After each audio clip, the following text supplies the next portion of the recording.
अब देखना कमल भैया, उस लड्डू को मात्र अपने बेटे को खिलाने के भाव हैं, हृदय में राग तो रहेगा, मुस्कुराहट नहीं होगी। मात्र लड्डू अपने पुत्र को खिलाने का परिणाम चल रहा है तो राग तो होगा, मुस्कुराहट नहीं होगी। अपितु अंदर छुपाए हो ये दो लोग कब चले जाए तब मैं बेटे को लड्डू खिलाऊं। छोटा है, छोटा सोच, आंखें छोटी हो जाएंगी, आंखें छोटी हो जाएंगी। आप मेरी बात को नहीं समझ पा रहे हो, अनुभव करके देखना। जिनके छोटे हृदय हैं, छोटे सोच हैं, वे एक को देखते हैं। जिनकी विशालता है वो तीन को देखता है। सम्य दर्शन ज्ञान चारित्र।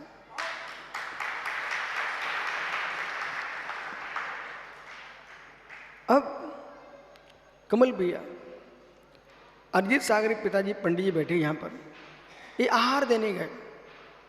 वहीं पर अरिजीत सागर का पड़गान हो गया, पड़ोस सागर चले गए, समुद्र सागर चले गए। अब माना कि तीन मुनिराज हैं और बढ़िया सुंदर एक कटोरी में खीर बनी हुई है। यदि पंडित जी के मस्तिष्क में अपना बेटा अरिजीत सागर दिखता है तो इनका हृदय छोटा हो जाएगा और चेहरा संकुचित हो जाएगा, काला हो जाएगा। बोले क्यों?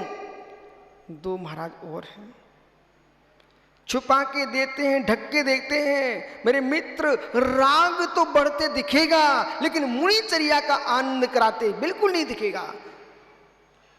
यदि मुनिराज के घर के संबंधी भी आ जाएं और वे छुप करके कोई विशेष वस्तु देना चाहें, विश्वास रखना उनकी विशुद्धि नहीं होती, उनका मात्र राग होता है।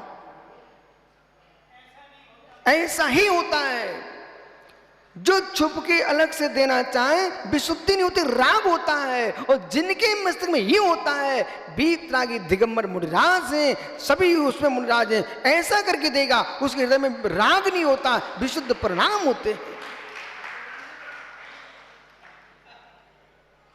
अब कमल भैया के हाथ में एक लड्डू, अब एक लड्डू वही कमल काला के भाव आ जाएं, अपने बेटे को तो कभी खिला सकते हैं। हृदय खिल गया, हृदय खिल गया। अपने बेटे को तो कभी खिला सकता हूं।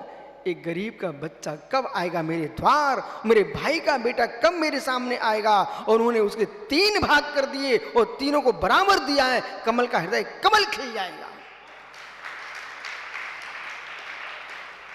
इसलिए विशालता चाहिए तो ममत्व त्यागिए, विशालता चाहिए ममत्व त्यागिए, वात्सल्य लाइए। ममत्व जो होता है अपनों में होता है, और वात्सल्य जो होता है वो धर्मात्मा में होता है। इतना भी नहीं सीख पाया आदमी तो उसको मनुष्य का आकार मात्र मिला है, स्वभाव बंदर का है। वो दूसरे को, मैंने रोज बंदरों को देखता हूं मैं मधुबन में। काला जी, कल एक बंदर ने क्या किया, दीपक पाटने एक फल चढ़ा गए, वहीं पर एक कुछ लोगों ने बादाम चढ़ाई, उसमें आपने बादाम चढ़ाई। बंदर फल भी उठा ले गया, बादाम भी ले गया।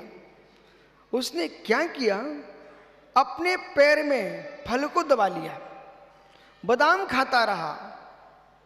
दूसरा बंदर आए तो चेहरा ऐसे बना के दिखाए, वो दूर से बेचारा भाग जाए। ऐसे मित्र, चाहे तुम दीक्षित पुरुष हो, अदीक्षित पुरुष हो, दूसरे दीक्षितों को अदीक्षितों को देख करके तुम बंदर जैसे दूसरों को भगाओगे तो तुम्हारा भेष धर्मात्मा का होगा, भाव बंदर के होंगे। वहीं पर मैंने कौवा को देखा, उसमें गुड़ था, वो कांव कांव करके दूसरे कौओं को बुला करके एक साथ खा रहे थे। वो बंदर दूसरों को भगा रहा था। क्या नहीं, हर वस्तु से गुण ग्रहण करो, मानवता सीखना है। ये तो सच्चा साधु बन के सीख पाओगे, या फिर भगवान बन के सीख पाओगे। पर जब तक सच्चा साधु नहीं बन पाओगे तब तक भगवान कभी नहीं बन पाओगे, कभी नहीं बन पाओगे। सुब्रत सागर जी, बेटा वो नीति कभी मत सीखना जब तक कमल काला ग्रस्त है, आपको दिख रहा है कि ये ग्रस्त है, मुझे आहार कराता है, तब तक उससे आप बोलते हो महाराज बन जाओ, साधु बन जाओ, महात्मा बन जाओ। कहीं आपकी बातों में आ गया, वो साधु बन भी गया, और जैसे ही साधु बना अच्छा वक्ता निकल पड़ा, अच्छा साधक निकल पड़ा, अच्छा ज्ञानी निकल पड़ा। अब तुम कह रहे हो भगाओ इसको, भगाओ। ओ महाराज, जब ग्रस्त था तब आपको अच्छा लगता था, साधु बन के उसने कौन सा पाप कर लिया जो तुम उससे मिलना भी नहीं चाहते हो, बोलना भी नहीं चाहते हो। मित्र, उसने साधु बन के पाप क्यों नहीं कर लिया है? उसके मन में तो ये भाव आ जाएगा, इससे अच्छा मैं ग्रस्त था, कम से कम ये हमसे बातें तो कर लेते थे। ऐसे बनना कि साधु बनते ही ये भाव आ जाए, जो साधना का आनंद मैं ले रहा हूं, ऐसा साधना का आनंद प्रत्येक साधु ले। जैसा मैं अपने लिए चाहता हूं अच्छा, वैसा दुनिया को अच्छा चाहो तो तुम मुनि के रूप में भगवान हो।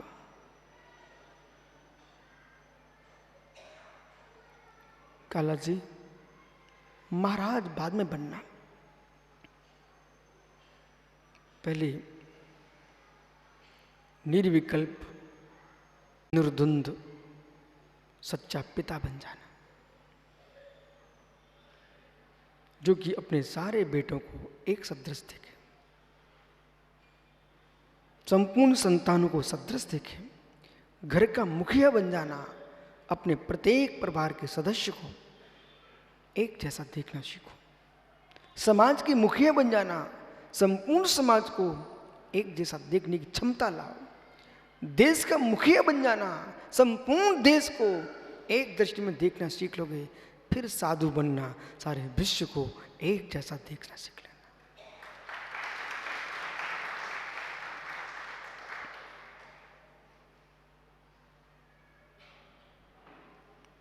एकत्व की आंख नहीं खुली, एकत्व की आंख नहीं खुल पाई तो मेरे मित्र साधुता का आनंद नहीं आ पाएगा। प्रत्येक साधु का धर्म होता, किसी भी संप्रदाय का हो, हर संप्रदाय का साधु कहता है जीवों की रक्षा करो, बराबर। यहां तक कि तुलसीदास ने रामायण में लिख दिया है, उनको भगवान महावीर का सिद्धांत समझ में आया। जहां तीर्थंकर महावीर ने कहा धम्मस्य मूलम दया, धम्मस्य, यदि आप लोगों का मौन न हो तो पाप बिल्कुल नहीं पड़ेगा। आप तो बोलो धम्मस्य मूलम दया। जितने आपने अपनी मां का दूध पिया हो और भारत की भूमि का पानी पिया हो और देश की जितनी गाय भैंसों का दूध पिया हो, उतनी जोर से बोलो धम्मस्य मूलम दया,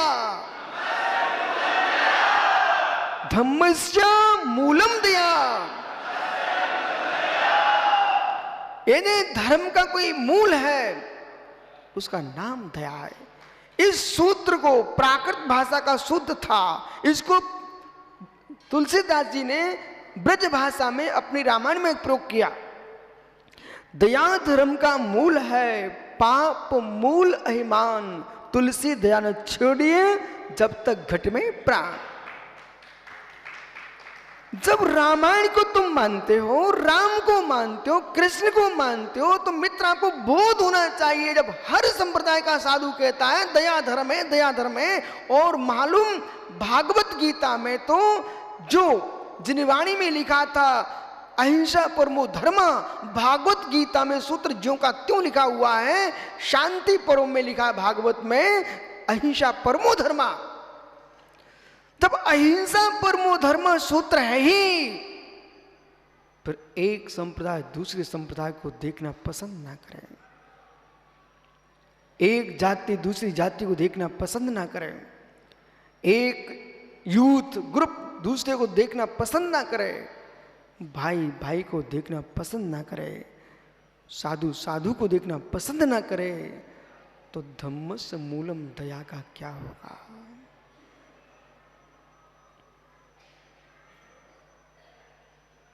और जहां दया धर्म का ही अभाव है, जहां पर दया धर्म का ही अभाव है, वहां पर संपूर्ण धर्मों का अभाव है।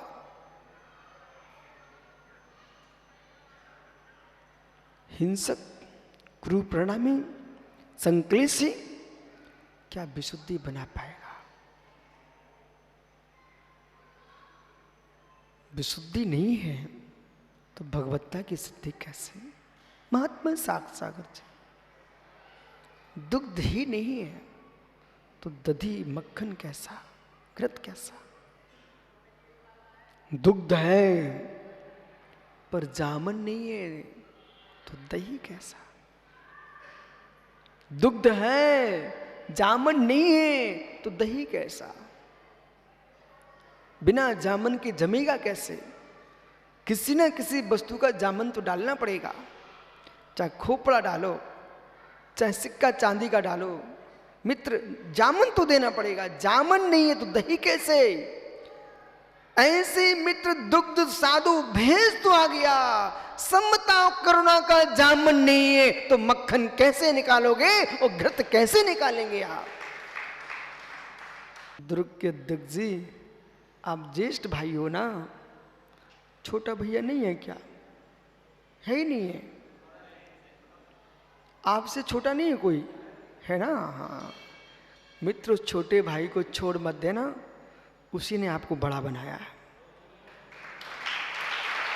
पर छोटा भाई जब आंखों को लाल करके आपके सामने आए कि मैं भी घीसूलाल बागलीवाल का बेटा हूं, मुझे जो लोग पहला नाम क्यों नहीं लेते हैं, आपका नाम क्यों लेते हैं, तो बड़े प्रेम से आप उसके पैर छू लेना कि ना मेरे छोटे भैया, इसमें मेरे पिता घीसूलाल का कोई दोष नहीं है। मेरे छोटे भैया, इस मेरी माँ का भी दोष नहीं है। मेरे छोटे भैया, इसमें मेरा भी दोष नहीं है। इसमें दोष तो मुझे आपका ही दिखता है। बोले क्यों? इसलिए माता पिता का रजवीर तो मेरे लिए तेरे लिए भी है। हमारी जगह आप पहले आ जाते तो आप बड़े भैया बन जाते। आप पीछे से क्यों आए? माता ने तो कभी नहीं कहा कि प्रभास आए, सुभाष है कि दूसरा है। भैया आप बताओ, आप लेट आए हो और कोई अधिकारी किसी कार्यक्रम में लेट आए तो फिर उसको दंड मिलता है। जब आप अधिकारी बन के आ रहे हो, विद्यार्थी भी क्लास में लेट पहुंचे, उसको दंड मिलता है, फाइन जमा करना पड़ता है। आप मेरे माता घर में लेट क्यों आए हो? आप अपना दंड भरो। आप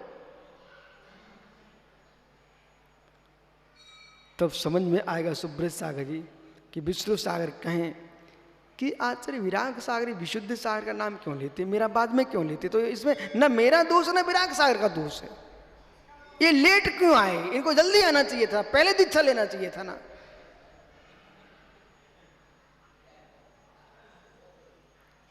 सो आप घर में पिताजी को देखते रहे, पुस्तकों को पढ़ते रहे, अरे जल्दी कर लेते। अथवा दूसरी पर्याय में दुनिया में लिप्त रहे, अरे जल्दी आ जाते। इसलिए ज्ञानियों, किसी को दोष मत दो। दूसरे को दोष देने के पहले ये सोच लो, मेरा दोष तो नहीं है।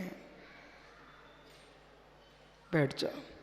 काला जी, है मित्र, साधना के मार्ग पर चलने के परिणाम जिस जीव के हैं, वो ये ना खोजे मैं कितने दिन तक खड़ा रहूंगा जमीन पर, एक आसन पर। इस सारी साधना वो ये सोचे मैं कितना अनशन कर लूंगा, कितना मैं उन्नोदर कर लूंगा, कितना कायक्लेश कर लूंगा, कितना प्रत्याख्यान कर लूंगा, ये न सोचे। महात्मा जी, इन सब के करने के पहले इन सब के करने के पहले अपने हृदय में तुमको पहले मैत्री भाव स्थापित करना होगा। मैं चुनौती दे रहा हूं, यदि विदेश क्षेत्र के मुनिराज भी है तो मैं उनको भी प्रमाण पत्र दे सकता हूं। ऐसा नहीं कि भरत क्षेत्र के मैं महावीर का शिष्य हूं, विदेह में शिव मंदिर का चेला भी कोई हो और घोर तपस्या कर रहा हो पर दूसरे साधुओं से मिलने की भावना करता हो, श्रावकों को बांट के रखे हो कि मेरे भक्त हैं और दूसरे के भक्त हैं, ऐसे परिणाम विदेश क्षेत्र के मुनि के विधि हैं। वे अपने आप को मोक्ष मार्गी समझने की बात भूल जाएं।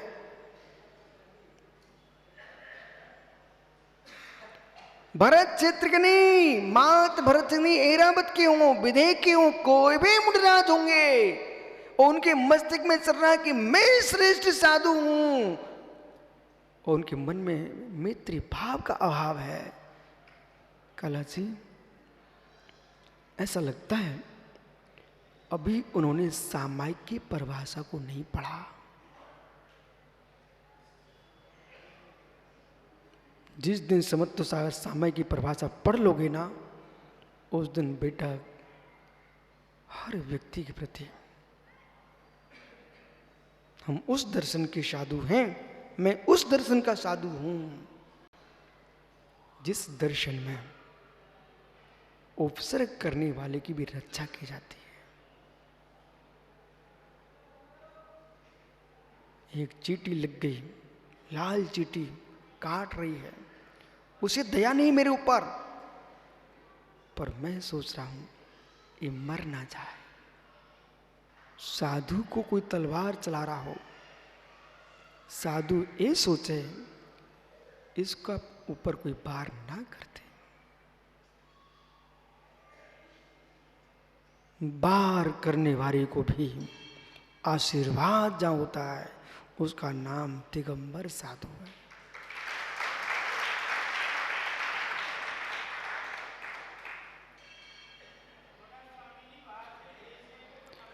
वार करने वाले पर भी जिसका आशीर्वाद बरसता है उसका नाम दिगंबर साधु है। इसलिए यदि कमल काला के मन में भाव चल रहा है मुझे एक दिन महाराज बनना, साधु परमेश्वरी बनना है, तो मैं कहूंगा कमल भैया